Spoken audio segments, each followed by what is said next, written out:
Naam, habari za wakati huu mwana Baharia TV, ni matumaini yangu mzima wa afya. Karibu tuendelee kuzitazama zile taarifa ambazo tuko nazo katika anga za kimataifa. Iran imerusha makombora kadhaa kuelekea Israel usiku wa kuamkia Ijumaa, hatua inayozidi kuongeza mvutano wa kijeshi katika eneo la Mashariki ya Kati. Mashambulizi hayo yanaelezwa kuwa sehemu ya mfululizo wa matukio ya kiusalama yanayoendelea kati ya mataifa hayo mawili ambayo kwa muda mrefu yamekuwa katika hali ya taharuki ya kisiasa na kijeshi. Taarifa zinaonyesha kuwa makombora hayo yalilenga maeneo mbalimbali, huku mifumo ya ulinzi ya Israel ikijaribu kuyazuia angani ili kupunguza athari zinazoweza kujitokeza. Tukio hilo limeibua hofu ya kuongezeka kwa mapigano makubwa zaidi, hasa ikizingatiwa historia ya mivutano na mashambulizi ya mara kwa mara kati ya pande hizo. Wachambuzi wa masuala ya kimataifa wanaonya kuwa hali hiyo inaweza kuathiri usalama wa eneo zima la Mashariki ya Kati na huenda ikasababisha mwitikio kutoka kwa Israel pamoja na washirika wake. Jumuiya ya kimataifa inaendelea kufuatilia kwa karibu maendeleo hayo, huku wito wa kupunguza mvutano na kutafuta suluhisho la kidiplomasia ukizidi kutolewa. Mtazamaji wa Baharia TV, una maoni gani kuhusiana na taarifa hii? Cha msingi bonyeza neno subscribe kisha bonyeza alama ya kengele ili uwe wa kwanza kupata taarifa zetu pindi tunapozipandisha. Jina langu ni Friday Mwangomare.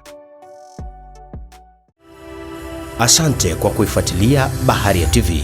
Usisahau kulike, kusubscribe, kucomment na kushare.